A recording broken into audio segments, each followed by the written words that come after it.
I'm Nick Snow, watching Government for Oil and Gas Journal in Washington, D.C. Canada's Northwest Territories sit on trillions of cubic feet of natural gas, yet many of its 43,000 residents pay more than they should to heat their homes each winter because they have to rely on diesel fuel.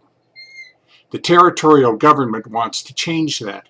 Minister of Industry, Tourism and Investment David Ramsay told OGJ on March 6th. It completed a devolution agreement with the federal government in Toronto in April 2014 and now is responsible for managing its land and water with some legacy federal employees.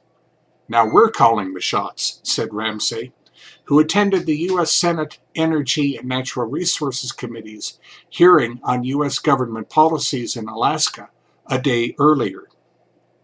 It's a stark contrast to our friends in Alaska, who are arguing with the federal government over who should control resources there, he observed. The NWT government received a grant from Toronto to run its operations, but none of the revenue from resources that were produced there, Ramsay explained. Now it gets the revenue and immediately relays 25% of its share to Aboriginal communities in what the minister termed a one-of-a-kind agreement.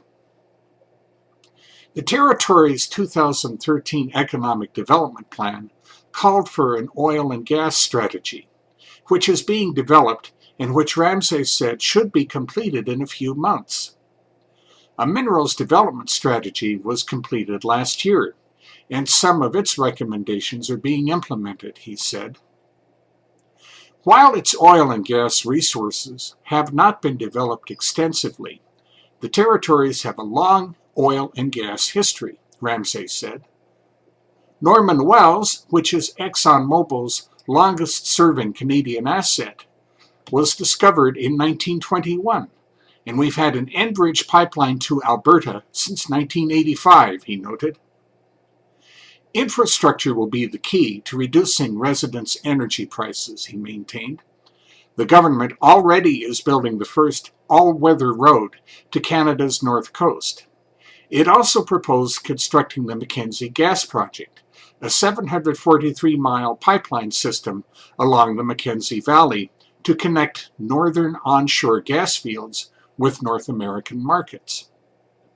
Ramsay said the project had some 635 million Canadian dollars of work commitments before prices plunged, when some were deferred. The government is trying to get infrastructure in place in the interim, he told OGJ. It also might possibly propose a pipeline north from Alberta's oil sands. It seems other projects from there are encountering hurdles, Ramsay dryly said, in an apparent reference to TransCanada's proposed Keystone XL crude oil pipeline. He said he met with now U.S. Senator Dan Sullivan, a Republican from Alaska, last year when he was the state's oil and gas commissioner, and ministers from Alberta and Yukon more recently to discuss the idea. There's lots of promise in the North, Ramsay declared. We're going to be front and center. That's Watching Government for this week. In Washington, I'm Nick Snow for Oil and Gas Journal.